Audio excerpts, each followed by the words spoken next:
Hello, folks, and welcome to the latest installment of the free online coaching that I offer to classical singers every 4 or 5 weeks, up till now, always on Sunday evening, or Sunday noon, or Sunday morning, depending on where you are in the world.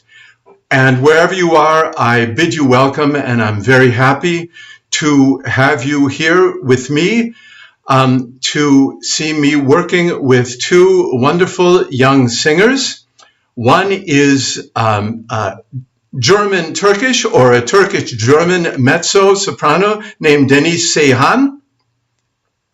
I believe she is in Karlsruhe, but she can tell us the truth about that soon. We haven't actually met, although we have worked together in the course of another masterclass.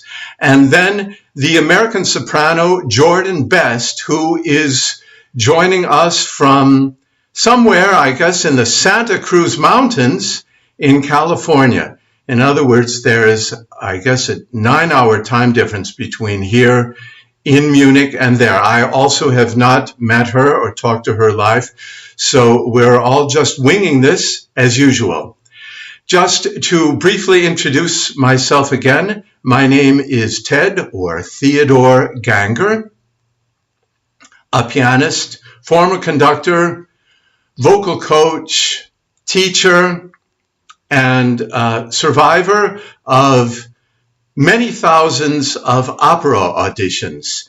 And I've spoken twice in the last 2 masterclasses on various aspects of auditionings, which, as we know, are the unfortunately unavoidable gates we have to get by if we want to be working in the opera and probably also in the concert world as singers or performers.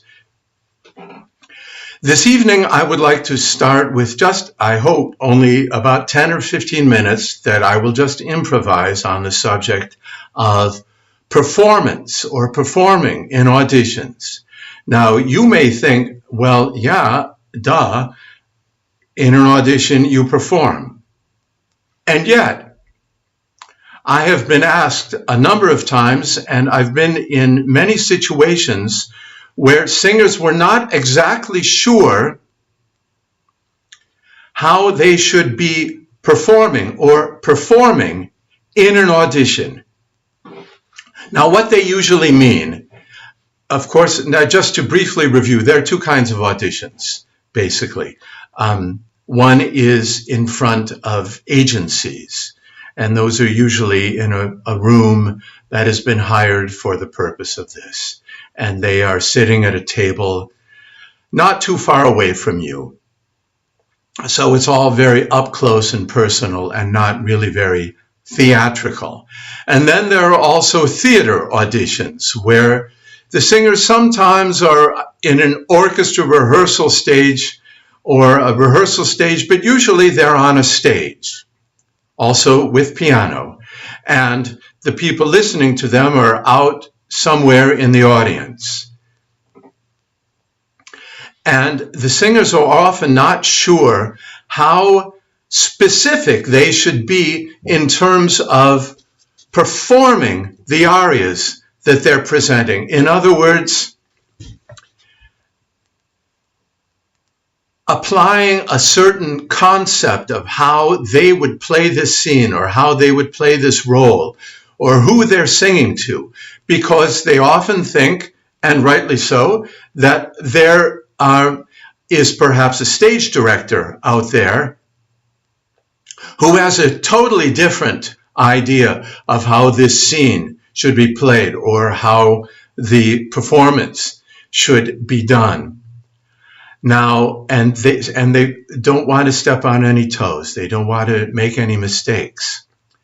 The result of that attitude, though, is the danger that they might just be a little bit neutral, so that they're not really committing themselves. Now, you can see from the way I'm saying that I don't think this is the way it should go. I think it's important for a singer, performer to go out there, and even if its agent sitting at a table in front of them 5 or 6 feet away from them, and it's obviously not the situation, and obviously an opera is pretty artificial anyway in terms of real life. But I think, just to make a long story short, a singer in whatever role or whatever scene they're doing should go for it. And they should not be afraid to use maybe the table or a chair or maybe briefly the piano. I do not think that they should be singing directly to the listeners, because that makes the listeners uncomfortable, and you don't want to make them uncomfortable. So you should be thinking that you're doing a scene, assuming it's not a soliloquy, and you're singing to someone, that you're singing to someone for a specific purpose, in a specific situation, on stage, and they're somewhere just above the head level of the actual listeners. So they're out there and they're real, but you're not gazing into the eyes of the actual people. And if someone thinks, oh no, that's all wrong, then let them think that, but give them something to react to or react against, something to work with. Show what's in you, and that you are willing to place your bets and take a chance and commit to a certain point of view. And that's one of the things that I constantly come back to when I'm working with singers, especially in the course of these classes, for the purpose of using these arias, and they're usually arias that are used for audition purposes, that they should be done as dramatically and as personally and as authentically as possible. And so that's something that I'm going to be addressing with the 2 singers that I'm working with shortly. So, as I say, go for it. Make it as real as possible. And let the chips just land where they do. And if somebody thinks, well, I don't see it that way, I think it should be totally opposite, then you should just say, oh, okay, well, I can do that too. But give them something to work with. And I assure you, from my experience with stage directors, they're very happy if the singer already presents a personal point of view, because that makes their work easier and it gives them something to work with, a basis. So give them a personal, dramatic basis.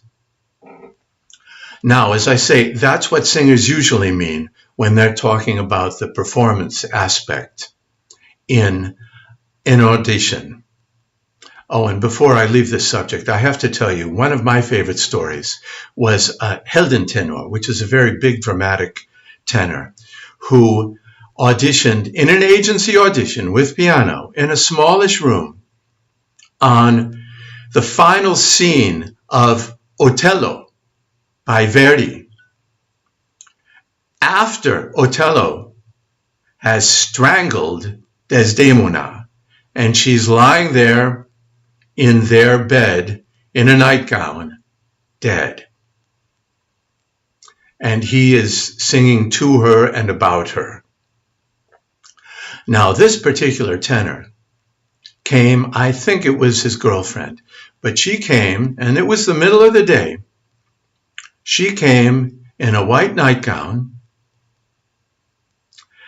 and lay down in front of him on the floor of the room where he was auditioning and played, if you can call it that, the dead Desdemona for him to be singing about and singing to during his audition. Now, I'm not saying that's good or bad, but believe me, that made a big impression. So at the very least, He took it seriously.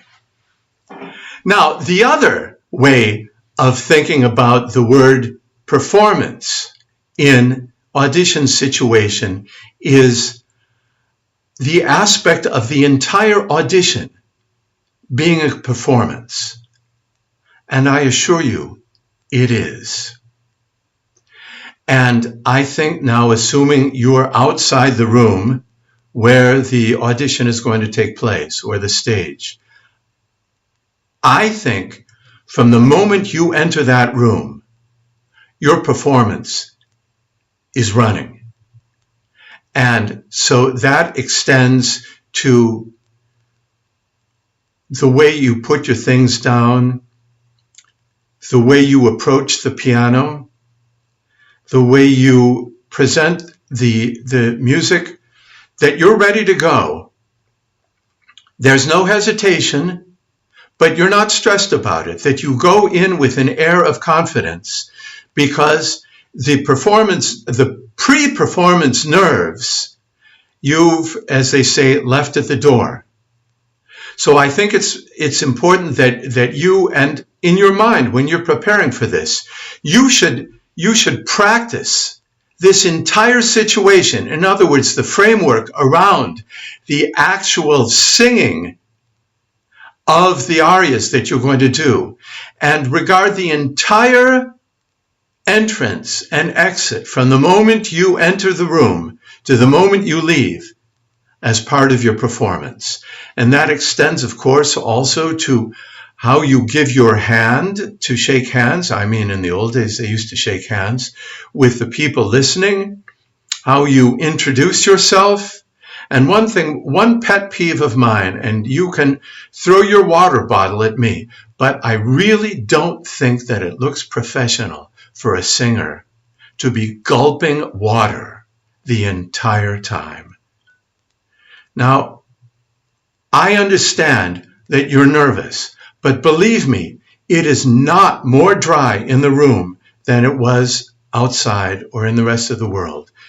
It just feels that way. And it leaves a slightly nervous and unprofessional impression for the singer to always be. And is it okay if I take a drink of water to ask permission? I don't think you should do it. I think you should drink your last gulps of water before you enter the room, and then don't think about the water anymore. And certainly not between the arias, because believe me, in a performance, you might be on stage for an hour or an hour and a half or longer in the case of Madame Butterfly or Hans Sachs or people like that, and you will not have an opportunity to drink water.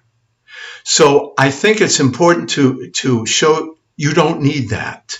You're ready to go, you're professional, you're on stage.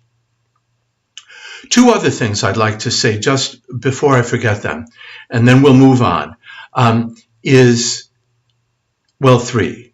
Well, no, five. No, let's leave it at three. First of all, part of your performance includes how you interact with the people, for instance, the agents or the intendanten or somebody who are there giving you feedback, assuming they will give you feedback.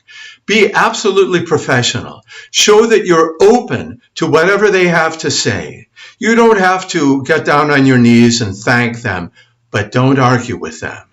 Just show that you're open to any sort of input they might want to give you. That's one thing. Another thing is, don't hold on to the piano. The piano will not be there in an actual performance. And so I don't think you should be using it to prop yourself up or to make you feel more secure, because that's how it looks. Just saying. And the very last thing, well, no, I'll save that for later. In the meantime, it's my great pleasure to welcome, I have just been informed privately that the singers are not here yet. So, all right. Does anybody have any questions? Because you're welcome to put them in the chat thing, and they will be asked of me about performance.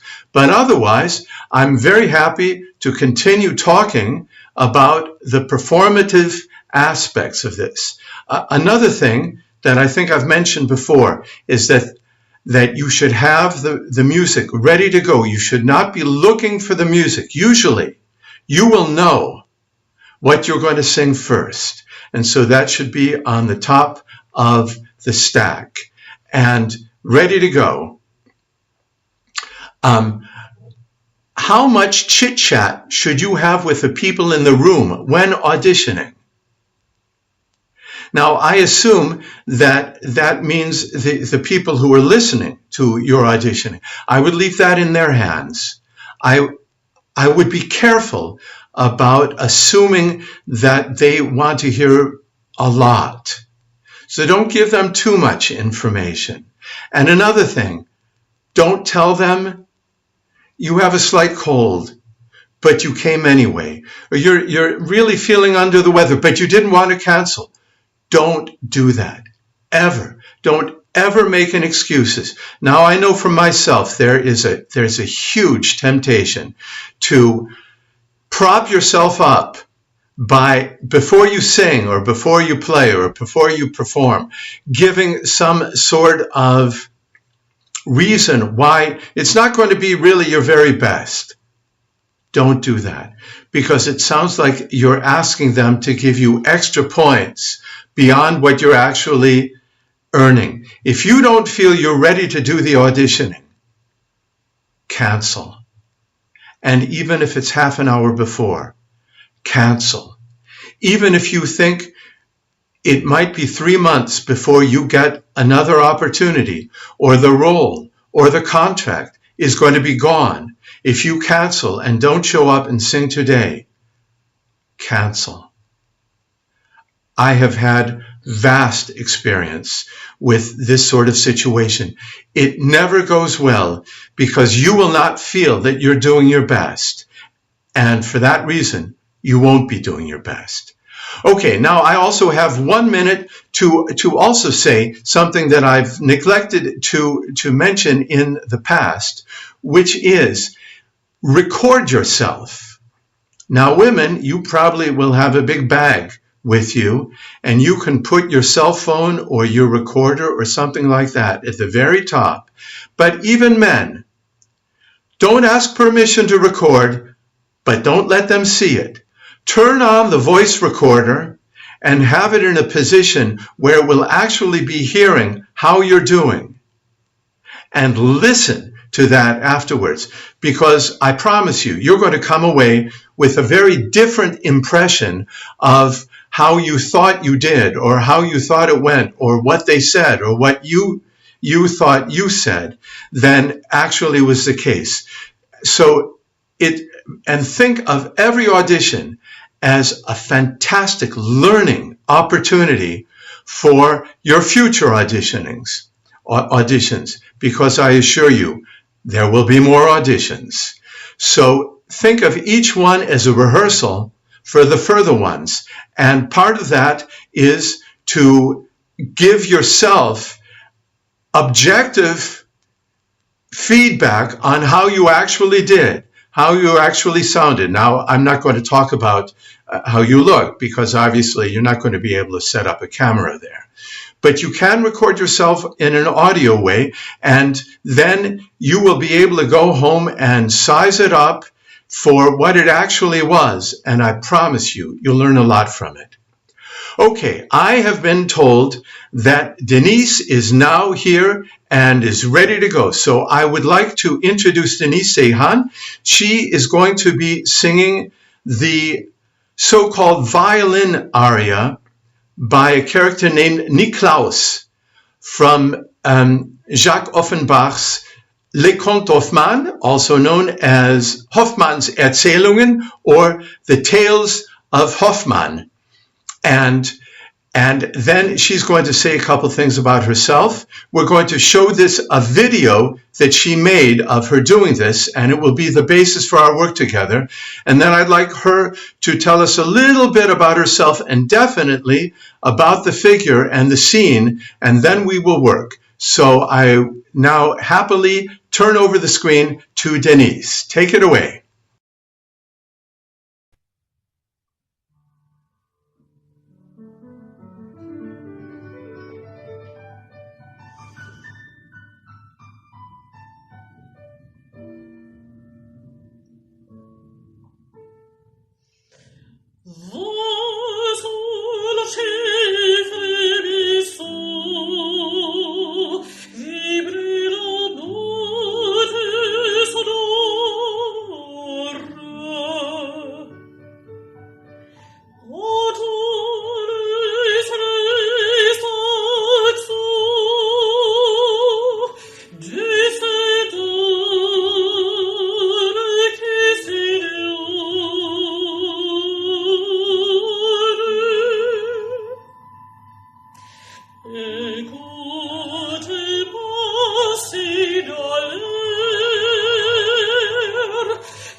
Hello, Denise. Hello. Hello, Welcome.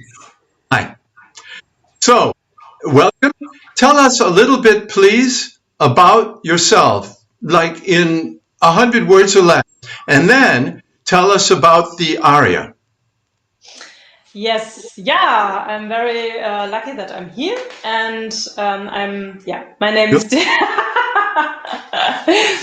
yeah, I'm mezzo-soprano, and I'm based in Karlsruhe, Germany, south, and I'm a dramatic mezzo-soprano, but I really love this aria, and actually, it's one of my most favorite roles. I really would love to sing it to perform it one time on stage. But I know that I think I would rather engaged as a mother. But however, I love Niklausse. And this part, this aria is in the Olympia act when Hoffmann in the Antonia act when Hoffmann get to know Antonia and really fell in love with her. And Niklausse tried to convince him that this love is actually not a really love. It's actually just how can I say it? It's a begehren. It's desire. Desire. Yeah, of course. It's actually a desire, and especially because Antonia, in his opinion, has no soul. She's like an instrument, and from an instrument you couldn't expect that that the instrument is loving you again. So will re-love you. And so Niklausse tried to convince him that this love is in vain. Okay. Well, that's not exactly how I read it, but that's okay because I don't have to sing it, and you have to do it in a way that feels convincing to you. Mm-hmm. I think the text is a little bit ambiguous. It's a little confusing what's going on. But just to look at it very literally, Niklausse, for your information, folks, Niklausse is sort of what we would call Hoffmann's sidekick. She is always around, and she's not really that female, but she is sort of his muse. But he's always looking for a muse. So it's sort of a strange constellation. But she's there, and she's on his side. He wants what she thinks is good for him. Yeah. Now, Antonia is a what they would call an artist's soul, and she is in danger of singing herself to death. Denise, I think you have a little feedback there. Please make sure that your speaker is not in front of the computer, because I'm hearing myself as an echo. It's not in front of the computer, but okay, I will put it away. It's better like this. We'll find out. No, I still hear it, but that's okay. So that's all right. We'll just pretend that's how I sound when I. That's all right. So put the blame on Ted. That's all right. Listen. So what I wanted to say was, Niklausse says right before the aria to Hoffmann, you're both a little strange, you know, and you're strange in the way this instrument is. And Niklausse is in a room with instruments, including a violin. And she picks up the violin and plays it. That is her playing the violin. And now we don't expect you to play the violin or even the viola, but we would like to think that you're aware of this sound because you're making it happen. So during this entire introduction, you're not neutral. This is you making this sound happen. And then after you start singing,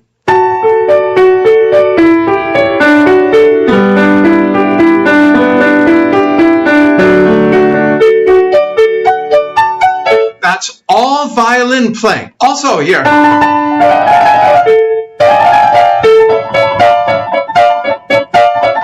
It's all word painting going on from beginning to end by Offenbach. And I need to feel that you have a connection to this because you're making it happen. You're hearing it. You're hearing, like at some point you say, listen to the penetrating and clear sound of this one string in the air, and that's what's going on.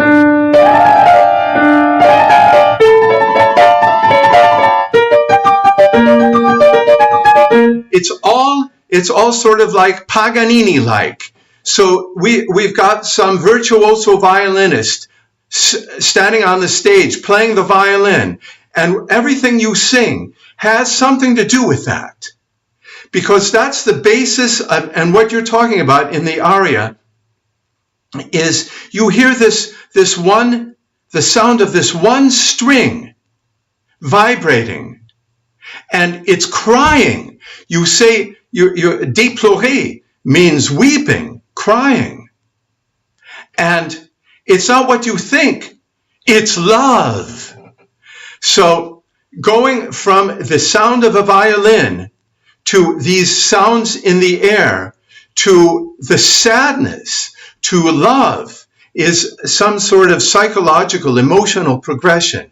And I'd like to have you doing that in a very concrete way, so that I feel you are making these sounds happen in the orchestra, and you're reacting to them instead of just singing your thing, because that's what I feel you're doing. And two other things that make me think that you're not completely connected with what's going on in the orchestra. And folks, I always try to make singers think that what the orchestra is doing is coming out of them. It has something to do with them. Sometimes, it's like it's contradicting what it's showing. No, it's not really that way. But there's always a connection there. And in general, I think the experience will be more intense if you give us the feeling that not only the sounds that your voice are making, but all the sounds are coming out of you or have something to do with you. So please also be the violin. Two other things that make me feel you're not completely connected to what you're singing is the fact that you are often behind the beat. Now on your video, it's very hard to hear the backtrack. Now, just to ask you something, who made this backtrack for you? I can't hear you. Actually, it's not a backtrack for me. It's a recording from the Niklausse aria, and my voice is it's the two wie sagt man, Spuren, and the two tracks. one phase. Yeah, one track is my voice and one track is the piano, and I cut it out so that I just hear the piano. But who's playing the piano? Margaret Singer. I thought so. But hello, Margaret. I thought so. Margaret it's just always such a pleasure to hear her playing, even if she's not there, even if it's just a recording, because it's just so good. Yeah. However, Denise, you are often behind the beat. You're behind the beat. Your impulses come too late. You sing triplets along with her triplets when you should be coming earlier and singing duolen. And I'm very, very pedantic about that. When a singer is singing duples against triplets, make sure they are independent of the triplets. So,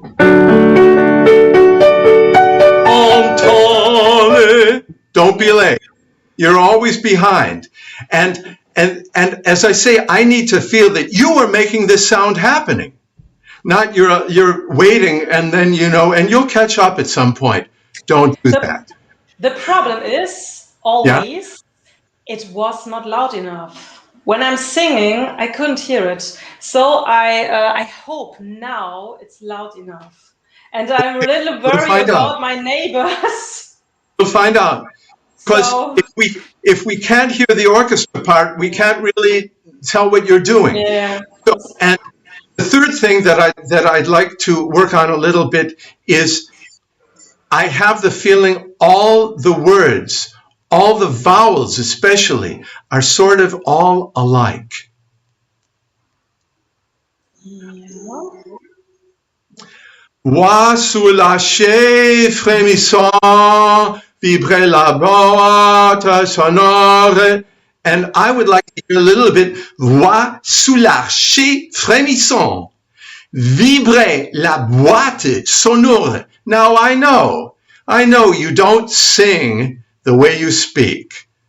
I know that. But part of your job is to give us the illusion that you're not only singing it, but these words mean something to you. So those are three things that I'd like to work on right now. So could you run it back and just do the beginning, and then I'll stop you at some point, okay? Yes. Mm-hmm.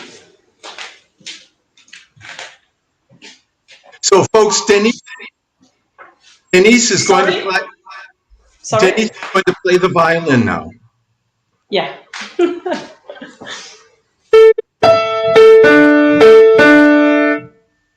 I'm tuning the violin.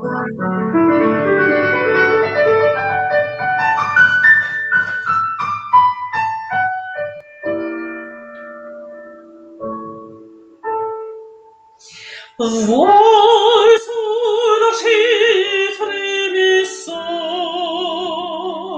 vibrer la boîte sonore. Montons-les accents de cet homme qui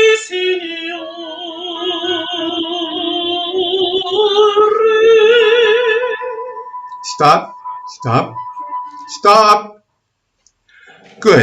Good. Now, two more things that I'd like to talk about is that you make sure, even though you're articulating the words better now, that the sound goes through.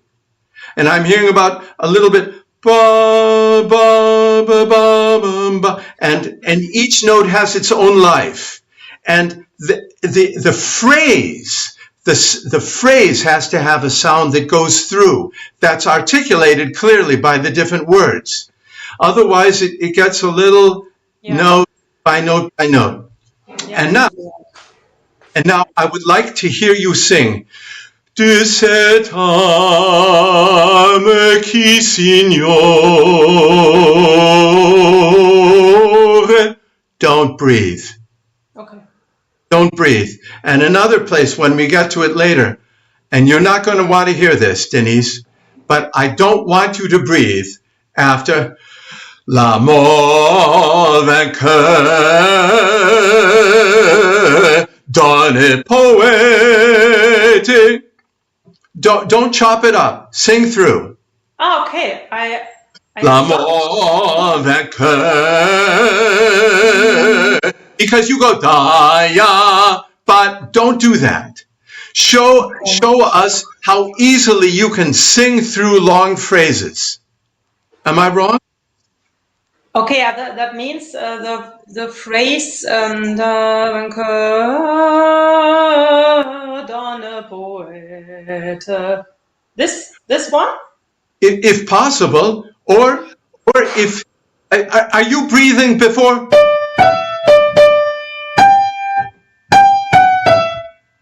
Where are you breathing? There Tell me. I breathe. Usually I breathe.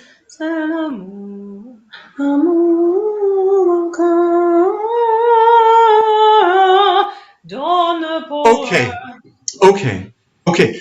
But keep it moving.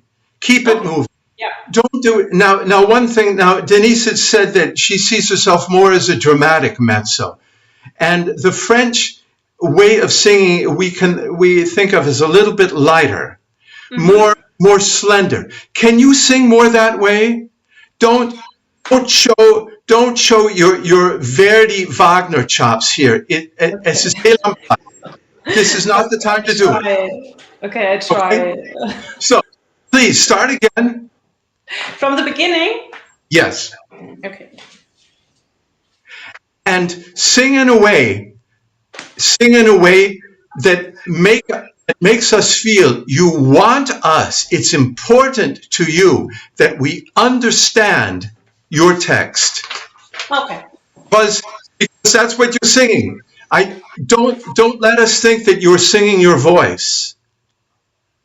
Let us think that you're singing the text, and it's really, really important to you that we understand the text. Okay. And Okay. I was good playing the violin. You played beautifully. You're a wonderful violinist.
Okay.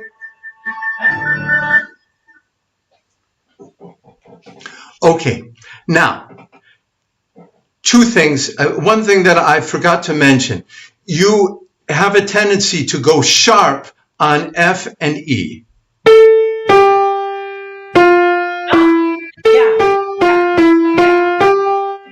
That happens a lot. You're right. So be careful when you're coming down from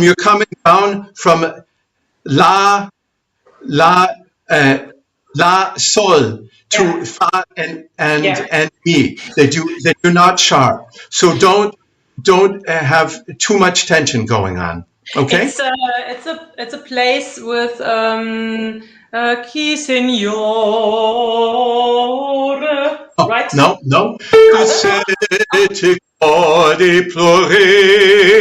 You're always sharp. Okay. That happens a lot. Yeah. Now, what I wanted to say again, just to give you another nudge about your diction, it's elle console T pleure, not très pleure. T close T pleure. Pleure does not rhyme with mêlé. It does not rhyme with enivré. Le mêlé, c'est douleur.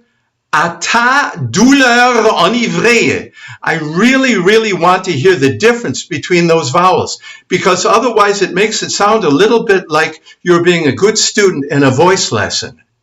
Okay. And then it makes it seem less real. Can you just pick up from there? From a little bit?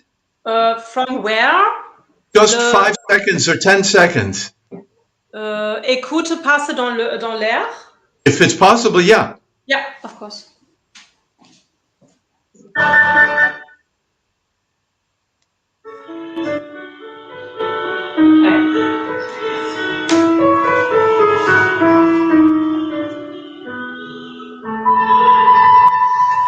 Listen. Sorry, I didn't get you.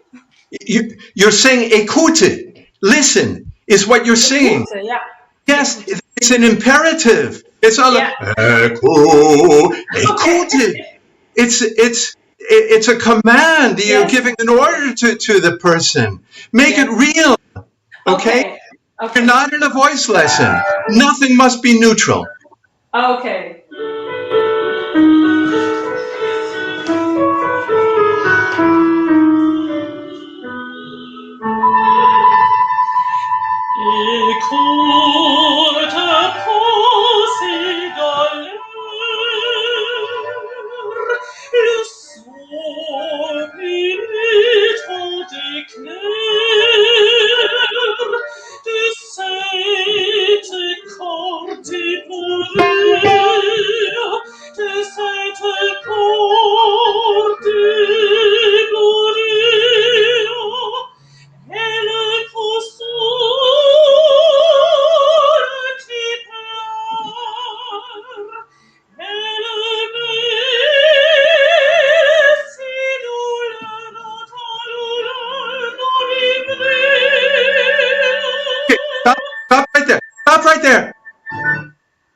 Yes. Okay.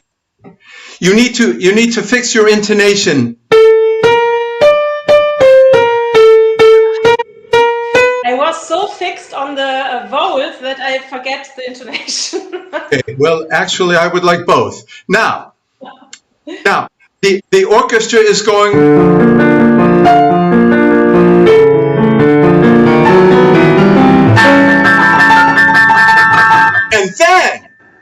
And then it goes to pianissimo. So please go back in your dynamic. It's very important, singers, to once you reach a climax after a crescendo, to pull back. So when I know it says forte, but you need to pull back enough so that you can do a crescendo, because I have to tell you, on both these things, these climaxes, it's too much. Mm-hmm. You're right. You're absolutely right. Yeah. Don't. It's off-putting. It's boring, also. Keep it beautiful. Yeah. So come in right there, please. From right there, right where you stop. C'est l'amour. C'est l'amour, right where you stop the tape. Okay.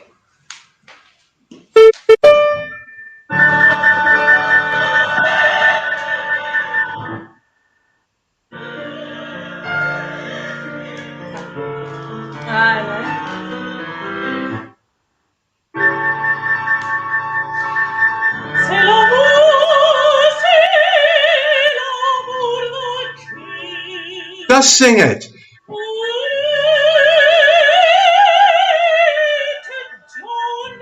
Don't do that. Don't do that. I'm sorry, I was too please, late, but please. No, I have it. Denise, yes. Please. Are you here? Yeah, I'm hearing you. We can't see you. I'm hearing you. Oh, Denise, please don't go. Just sing it.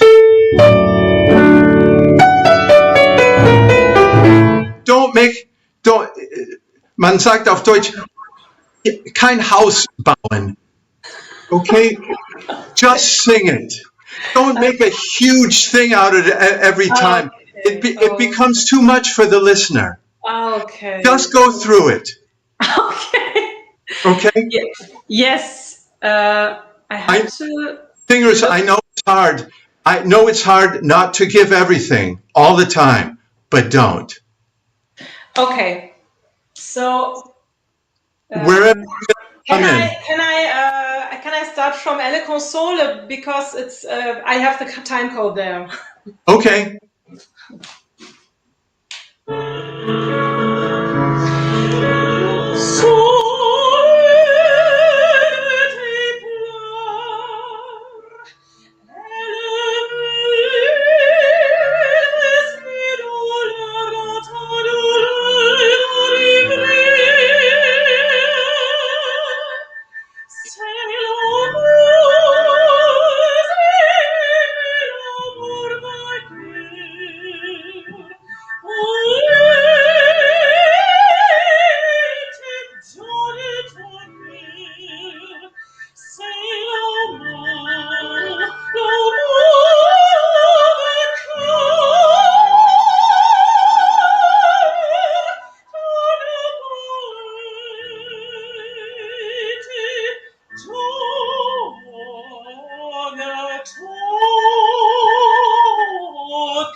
Okay. It's another feeling now. Okay. Now, when you get a chance to practice this, work on the intonation.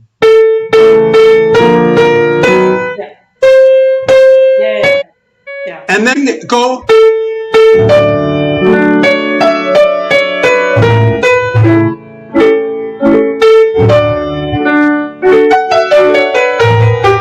Just sing it like it's written. Don't make a deal so that you have more time on the high notes. That's just not good. Okay.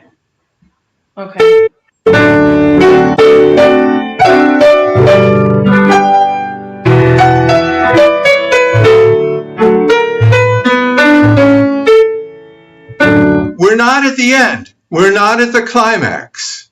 No. So it's important that you plan it so that there's only one real climax in the aria, and that comes later. Okay, can we move on from right there? Of course.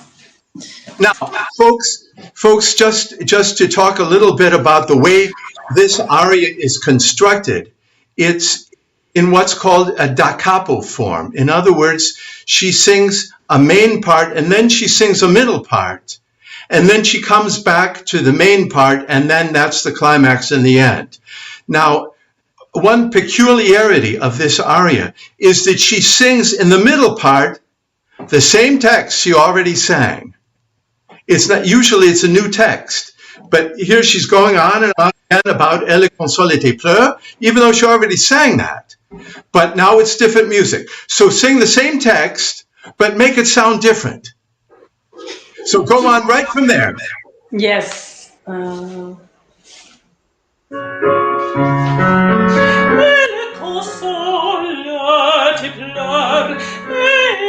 You're late. You're late. You're late. You're late. You're late.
Okay. So just to be pedantic about it, this one thing, learn to sing it in tempo.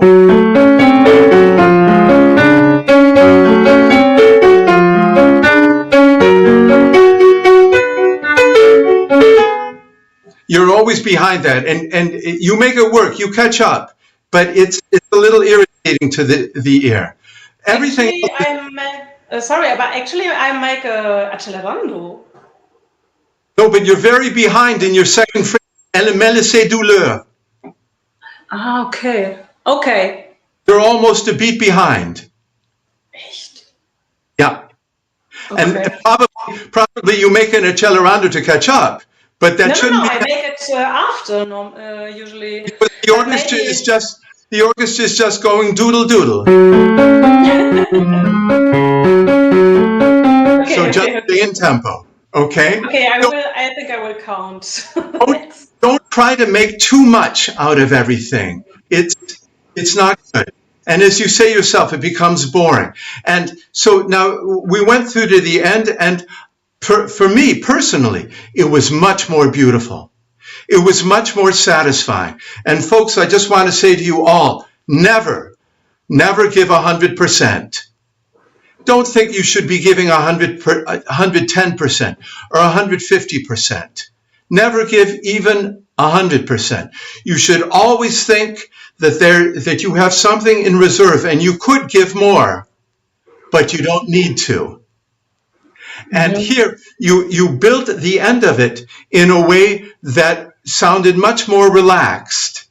And then the end was perhaps it wasn't quite as loud or as explosive, but it was so much more beautiful. Okay, yeah. Yeah, I didn't make so much as before. Right, right. So sometimes, as they say, less is more. Yeah. So give yourself the confidence, and I don't mean only you, Denise, but everybody out there, to not always go like absolutely to your limit, but give a little less and be confident it's enough, because it's more beautiful that way.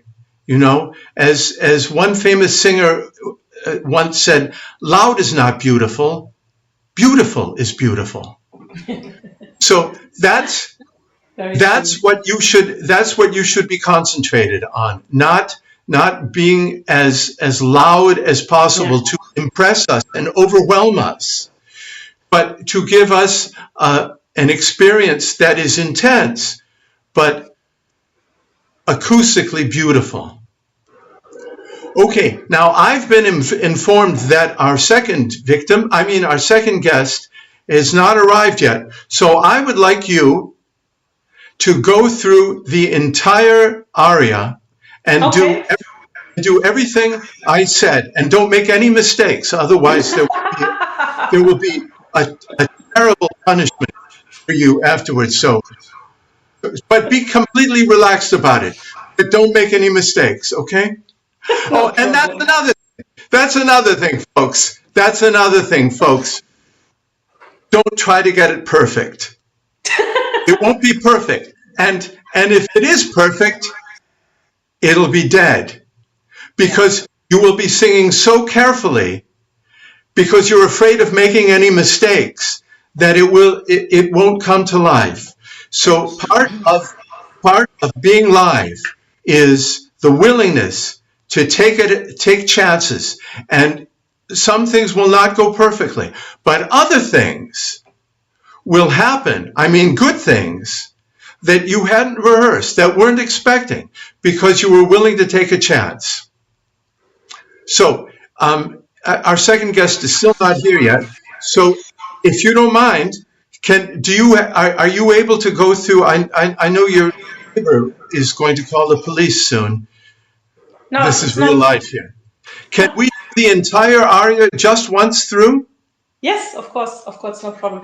But I can like to say something. I think I get the failed link because I wasn't. I had the wrong video. I was in the wrong video before. No, maybe the StreamYard link from the email. Just the StreamYard link from the email. That's all it is. That was Magdalena sent me some other, and then it works. So I don't know. Just like okay, so I go to the aria. The entire aria now.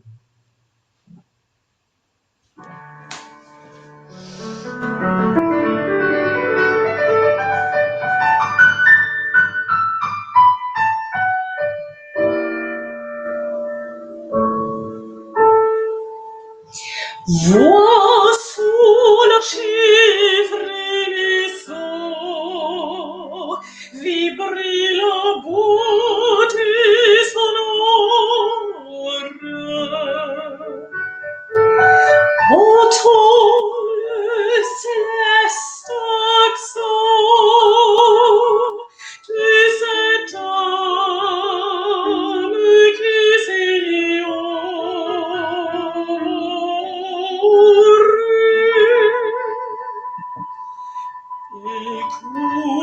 Écoute, passi de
si pleure, et le baiser si douleur, à ta douleur, à ta douleur,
I think that was much better.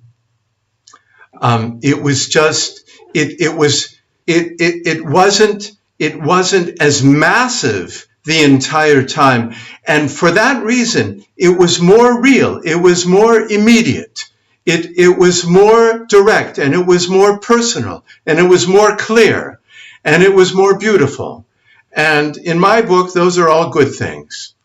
So, as I say, have the confidence to not try to give even more, because that may feel like incredibly intense to you, but it's not necessarily more beautiful to listen to. So thank you very much for cooperating with all my input, and I will be looking forward to your further progress, because I know we will stay in contact. So thanks very much for coming on board, and enjoy the rest of your evening, Denise. Thank you a lot. It was very, very helpful. So, our other guest is now here. Her name is Jordan Best. And she, as I think I said already, is going to be singing Mimi's second aria, called Donde lieta, or Donde lieta uscì al tuo grido d'amore. And it is a very heartwarming, sad, personal farewell to her lover, Rodolfo. Takes place in the third act of Puccini's La Bohème. So it's going to be sung by Jordan Best in a video that she's made, and then I will ask her to tell us a little bit about herself, just a few seconds, and then introduce the aria to us so that we have something to work on. So welcome, Jordan.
Hello, Jordan. Hello.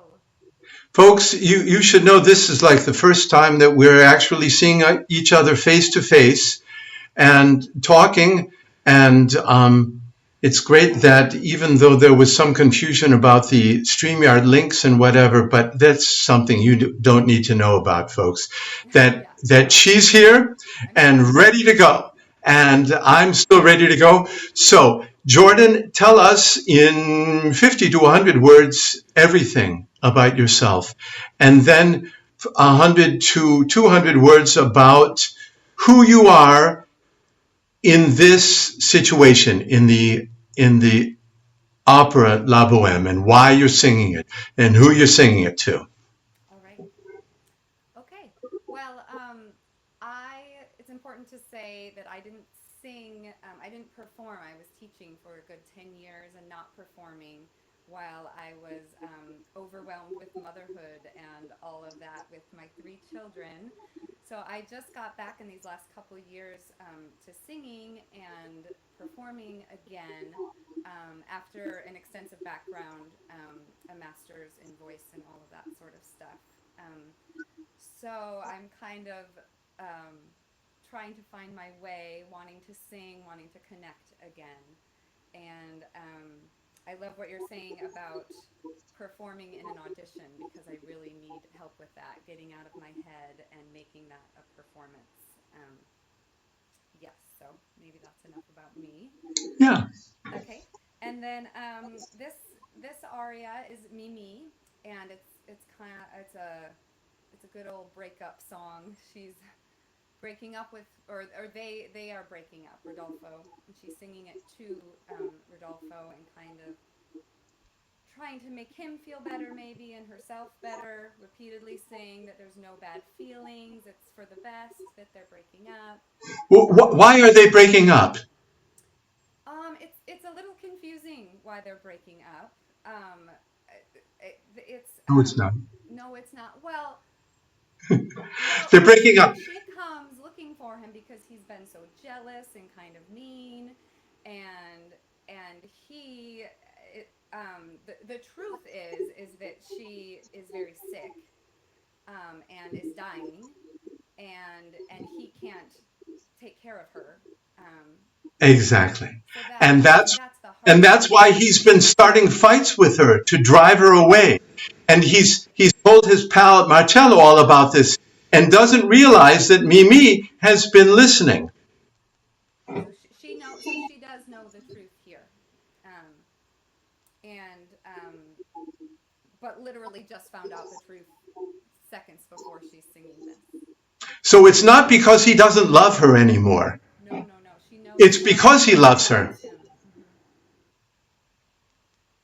Right. So he doesn't want to break up, and she doesn't want to break up.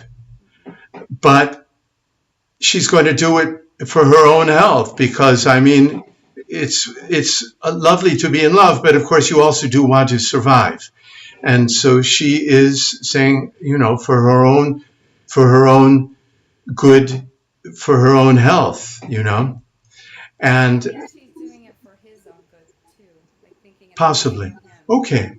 Now, I don't want to dictate why she's doing anything because I think it's important that each singer feels something that makes sense in the moment of singing, because that's what comes across. Because it's not like the audience is going to argue with you why, whether you're singing it for the right reason. I mean, for God's sake, they just want to have an experience. And so you have to give yourself something very concrete to go on.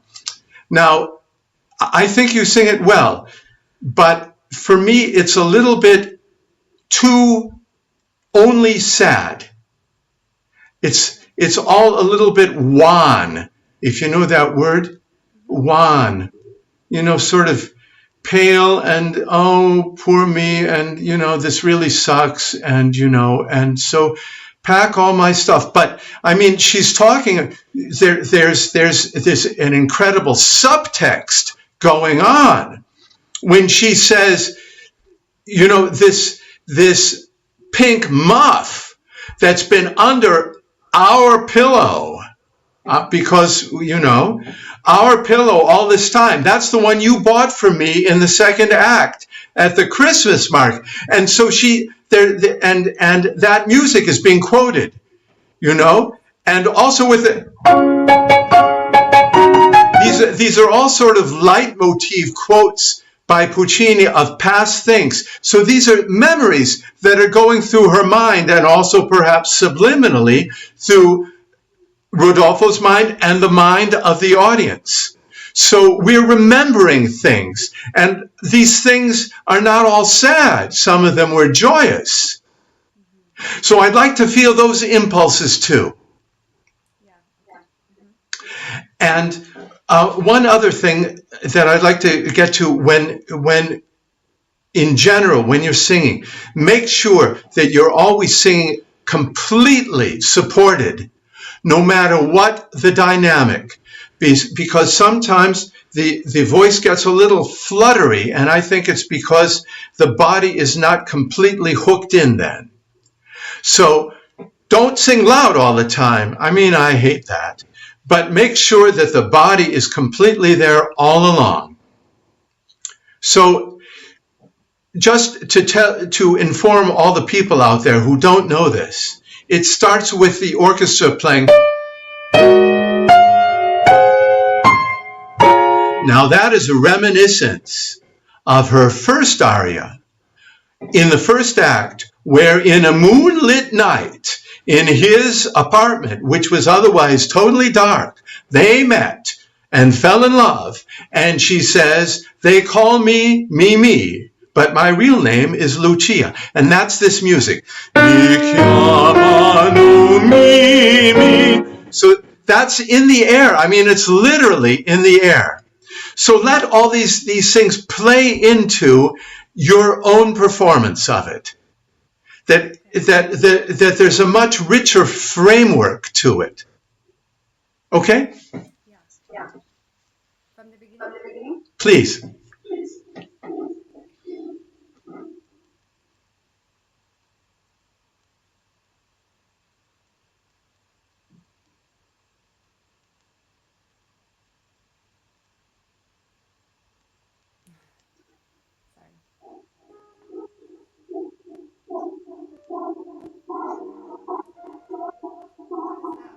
Noise. I'm sorry. I tested this. Let me try again. Folks, just like in the old days, okay, you've got to mute me. That shouldn't be happening. Do you have earplugs to put in? Is that what I need to do? I'm sorry. I don't know, but I do know I don't want to hear myself twice. It's bad enough that I have to hear myself once, let alone as an echo too. Okay, we'll give it another try. I wanted to say, folks out there, this is like in the pioneer days of radio and TV, when everything was live. Okay, do it. Let me see if it does it again.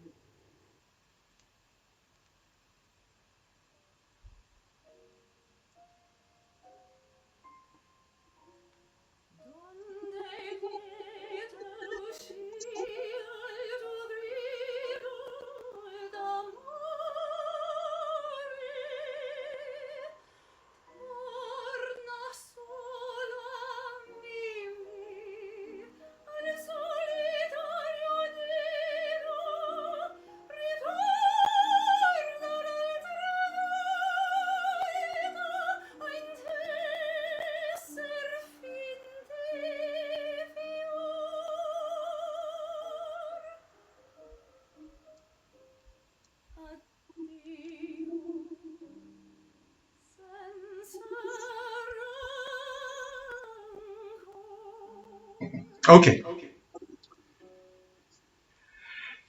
Can you turn up the backtrack so that we can hear it a little better? Yeah. It's much too soft. That's what was making it do that weird noise. I can try it again, but yeah. Okay. Because there's something I to point out to you in reference to the backtrack that I noticed also on the video. Yeah. Can you turn that off so that the echo is gone? Yeah.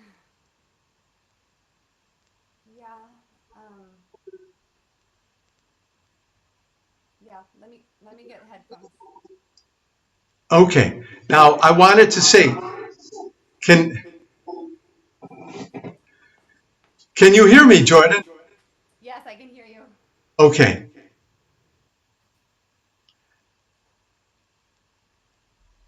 Now. I can hear you. Okay. Now, when you sing Torna sola mi as, you must go on. You hold the mi much too long, and then you're behind the piano for the next 3 or 4 bars. It has to sound like Torna sola mi a solitario nero.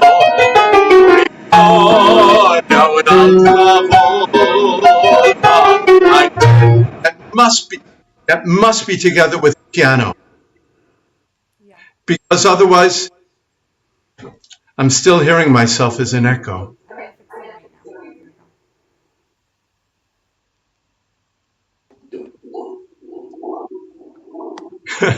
Here we go. Sorry. It's like a poor, sick, wheezy dog on its deathbed.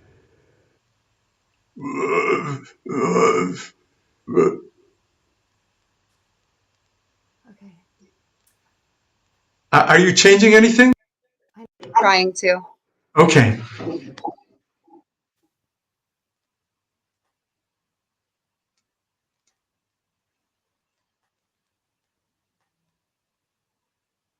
Okay, can you hear me now? I can hear you fine the whole time. Is it better now for you? It's better, yeah.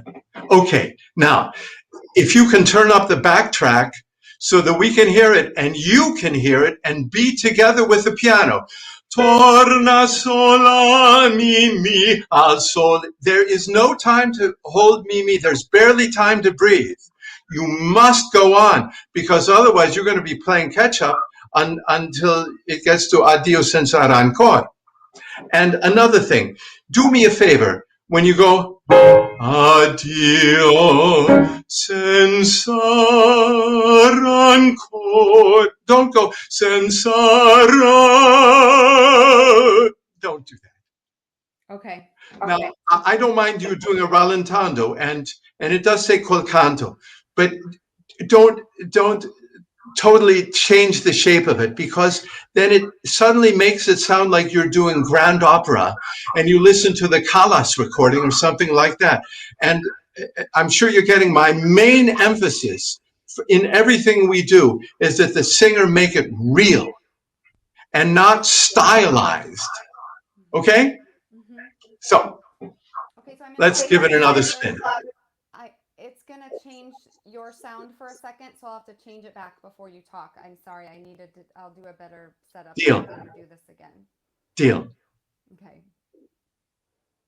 I'll just take 1 second.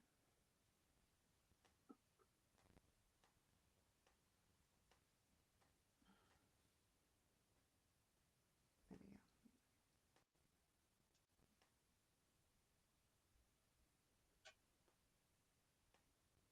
Sorry. Okay, from the beginning.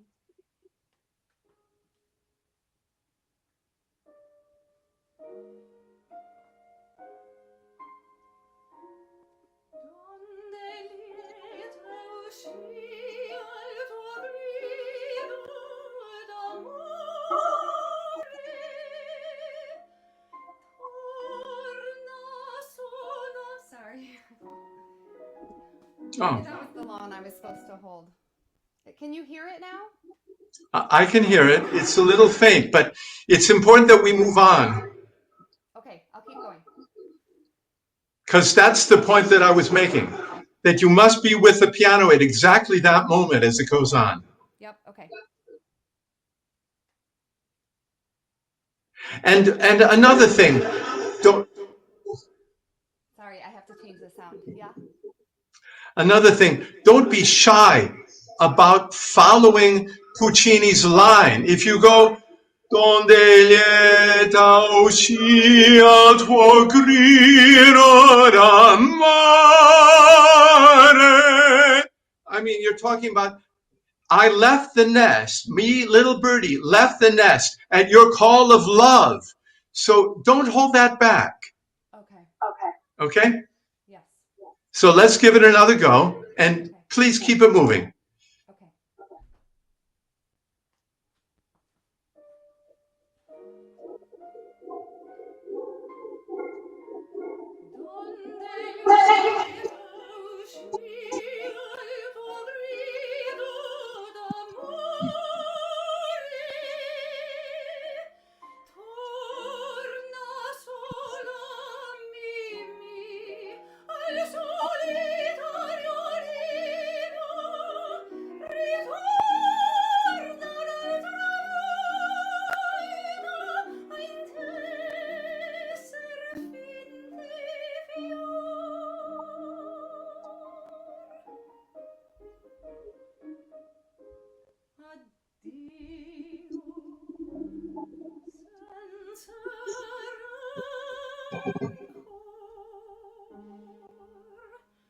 Stop, stop, stop, stop, please.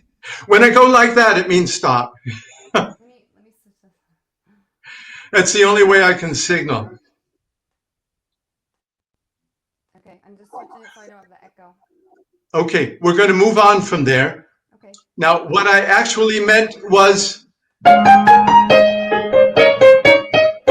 addio. Take a breath. Senza rancor. Not senza ran.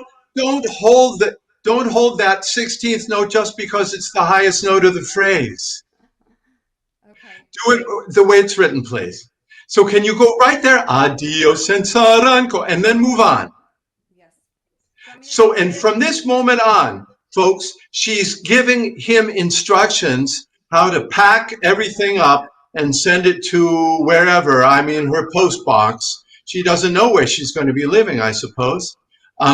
But he should pack up everything, and oh yeah, and the prayer book, and you know, the little doodads, and also the pink muff that he bought her and all that. So we're going through a little list, and each time there should be a sense of a new impulse, that something you're thinking of in that moment.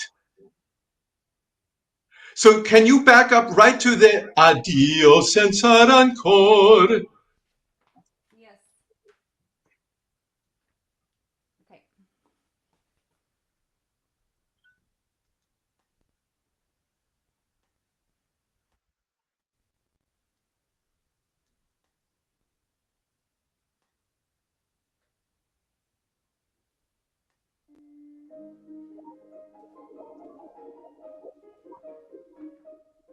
Addio senza rancor.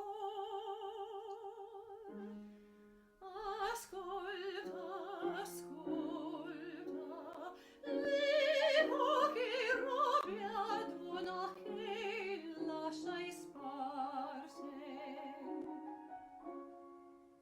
nel mio cassetto stan chiusi quel cerchetto d'or e il libro di preghiere.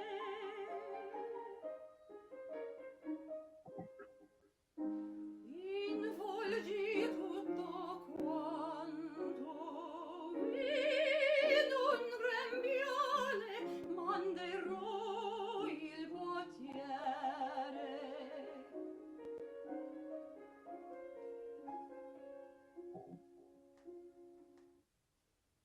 Now, at the next moment, do you have the music there? Yes.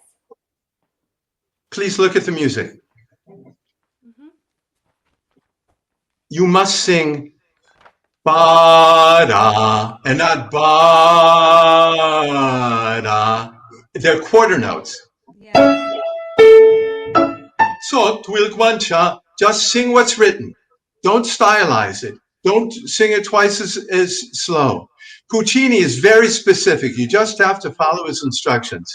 And to back up just a bit, you should alternate more consciously between legato. Nel mio cassetto stan chiusi. Staccato.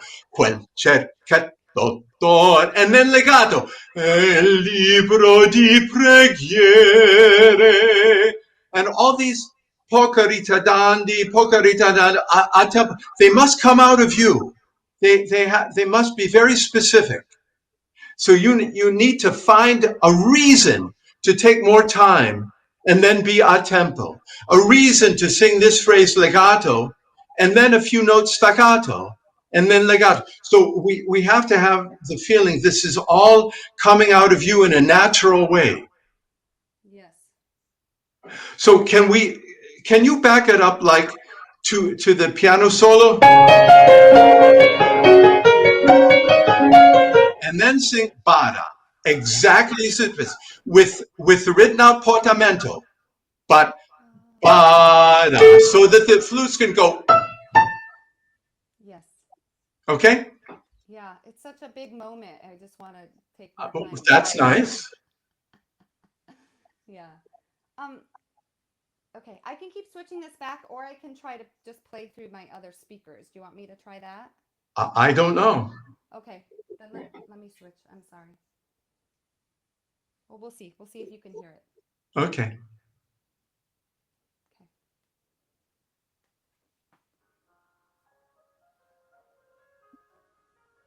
No? Okay. No.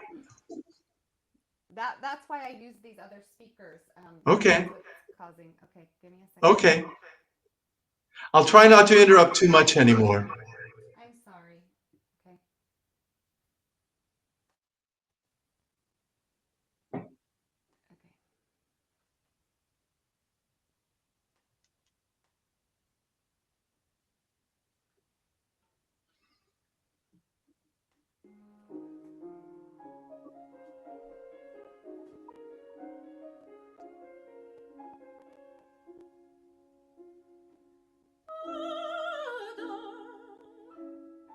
Sotto il guanciale c'è la cuffietta rosa.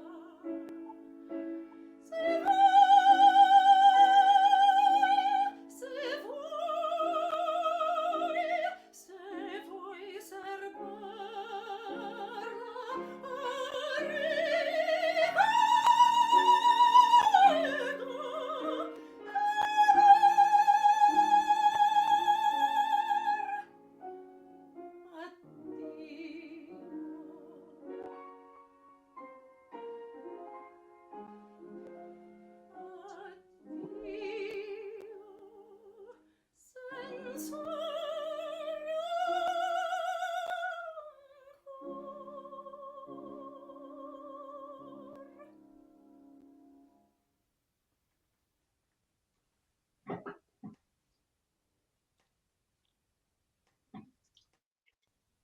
Can I talk? Yes. Okay. I'm so sorry. Okay. Now that was very good. I didn't want to interrupt, and my echo is terribly loud there. I don't know why. Okay. Try now. Okay. Much better. Okay. You say this is a big moment. Bada. But it's written pianissimo. 4 P's, folks. 4 P's in the orchestra. So I wouldn't make it too big. However, I would like to urge all of you singers out there always to look down at what's going on in the orchestra. For instance, dynamically, or especially dynamically. So just to walk us through this here briefly, and then I want to go through the entire aria. This is pianissimo. Ba-da. So twilgman, and that should be clean. It's a bit. It has to be in B natural A. I'm very pedantic about that because you hear everything. Yeah. And here, is a molto ritardando and a crescendo.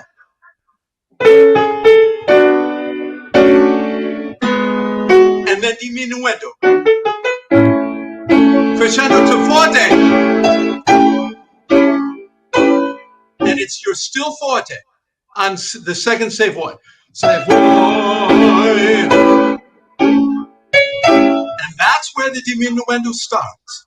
And that is where it turns around harmonically. And you tend to be late on say voy. Don't be late. Okay. Se voi, but take your time. Se voi serba. He's doing such a wonderful thing enharmonically there. And we need to get that. I mean, not that we're in music theory class, but we have to feel that. Se voi, se voi. Se voi serba, it's like you're caressing him. And then it finally gets to the big climax. And believe me, Puccini always delivers the goods, but you've got to give him time. It happens at the end. And then, please, when you go, Cordo.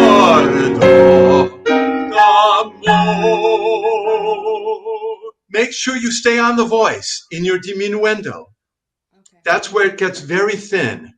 That's one of the places I meant where we still have to have the feeling you're able to sing, you're able to do a diminuendo on that high note without losing the support. And then at the very end, addio.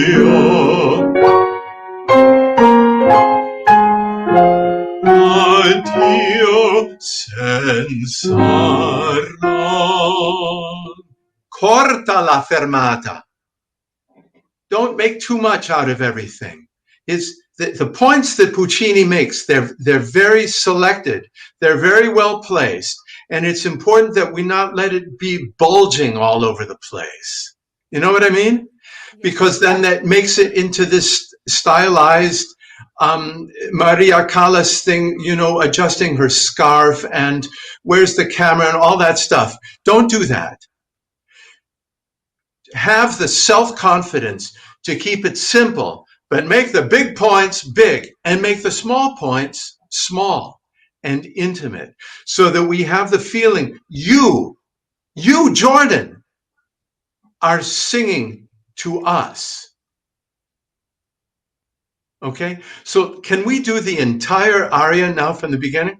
Mm-hmm. Just once through.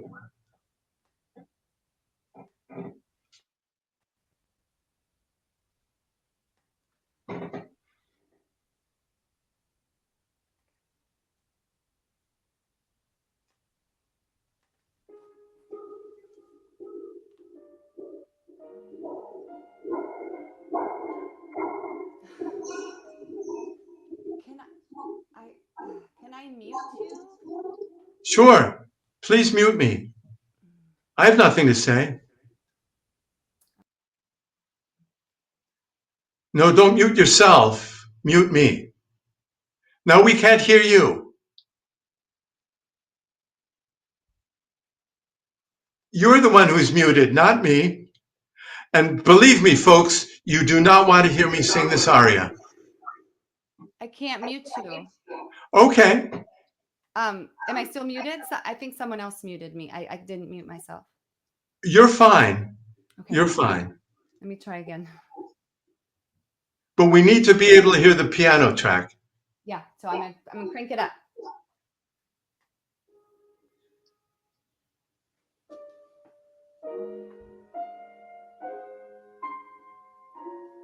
Donde lieta uscì al tuo grido d'amore,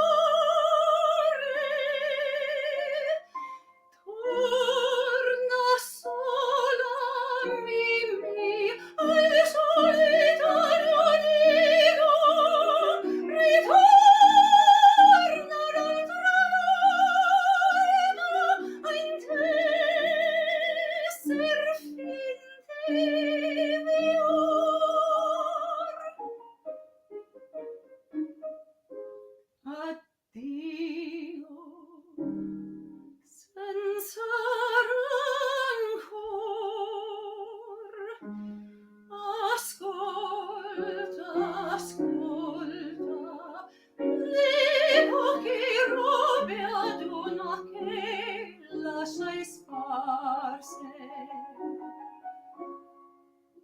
Nel mio cassetto stan chiusi quel cerchetto d'or e il libro di preghiere.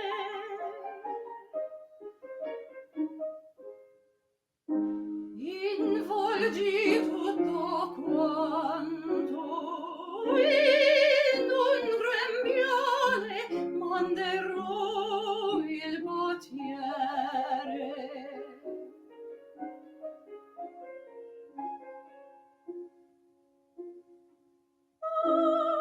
Vada sotto il guanciale c'è la cuffietta rosa.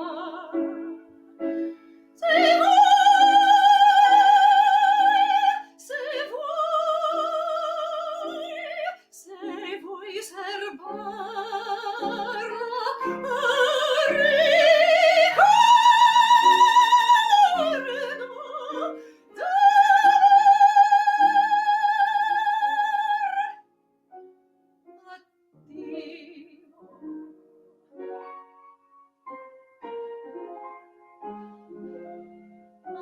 addio senza rancor.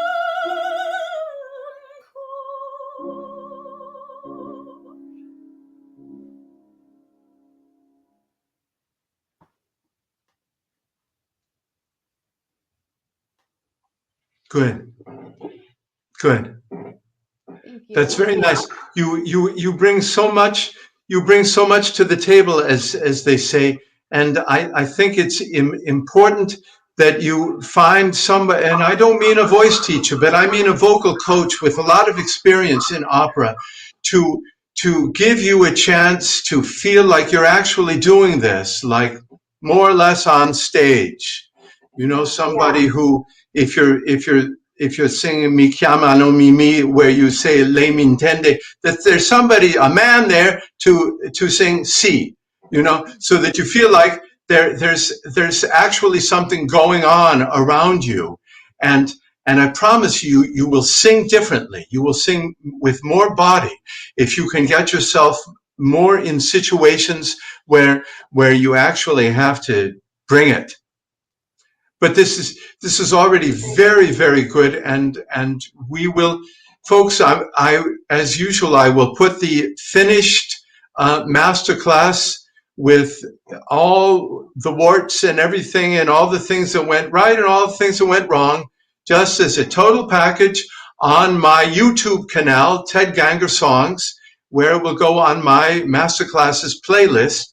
And I encourage our singers also to publicize it, and I will put it on my Facebook page. So, and also I would just like to say, any other singers who have any questions for me, you're welcome to just find me on Facebook or on Instagram or something like that and ask me, or write to me.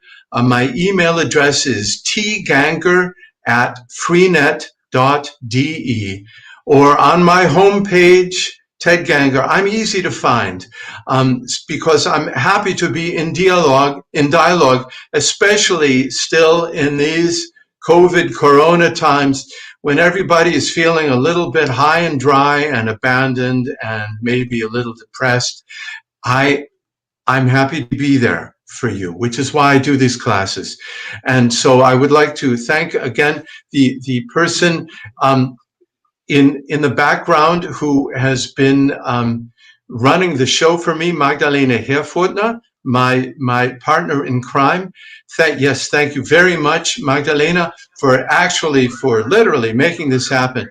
And of course, to Denise and Jordan for being willing to just come on this, like without having any idea what was in store for them, and just like taking a chance to work with some guy in Munich, Germany, who may have good things to say or bad things to say, and you may agree or disagree, but he's trying to do his best to work with you singers and anybody else on this music so that we get a product that that you can feel good about. That's really what it's all about, so that it feels real to you and feels real to your listeners.